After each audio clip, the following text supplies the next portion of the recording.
মাঠ ছেড়ে রাস্তায় ঘুরে বেড়াচ্ছিল একটি ছাগল। এদিক ওদিক ঘুরতে ঘুরতেই হঠাৎ তার চোখে চলে যায় উপরের দিকে। বিদ্যুতের তারে ঘাসের টুকরো আটকে রয়েছে। চোখের সামনে খাবার দেখে লোভ সামলাতে পারে না ছাগলটি। বিদ্যুতের তারের ওপর উঠে সেই ঘাস খেতে শুরু করে দেয় সে। সমাজ মাধ্যমে এমন একটি ভিডিও ছড়িয়ে পড়েছে। ইলহানা তালাই নামের অ্যাকাউন্ট থেকে ইনস্টাগ্রামের পাতায় একটি ভিডিও পোস্ট করা হয়েছে। সেই ভিডিওয় দেখা গিয়েছে যে রাস্তার দুধারে বিদ্যুতের খুঁটি রয়েছে, সেখান থেকে কোনোভাবে উঠে বিদ্যুতের তারের ওপর দাঁড়িয়ে পড়েছে একটি ছাগল।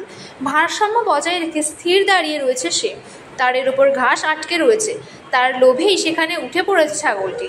দাঁড়িয়ে দাঁড়িয়ে দিব্যি ঘাস খেয়ে চলেছে সে। ঘটনাটি কোথায় ঘটেছে তা অবশ্য জানা যায়নি, তবে ছাগলের কাণ্ড দেখে হাসির বন্যা বয়ে গিয়েছে নেট পাড়ায়। একজন লিখেছেন, খাবারের লোভে কত কাণ্ডই না ঘটিয়ে ফেললো ছাগলটি। আবার একজনের কথায়, কোনোভাবে যদি ছাগলটি পা ফসকে নিচে পড়ে যায় তাহলে ঘোর বিপদ। তবে ভিডিওর সত্যতা নিয়ে প্রশ্ন তুলেছেন অনেকেই। নেটাকর্মীদের অধিকাংশের দাবি, তারের উপর ছাগলটির ওঠা কোনোভাবেই সম্ভব নয়। এতক্ষণ এক জায়গায় স্থিরভাবে দাঁড়িয়ে থাকাও মুশকিল তার পক্ষে। তাদের অনুমান, ভিডিওটি কৃত্রিম বুদ্ধিমত্তার সাহায্য নিয়েই বানানো হয়েছে।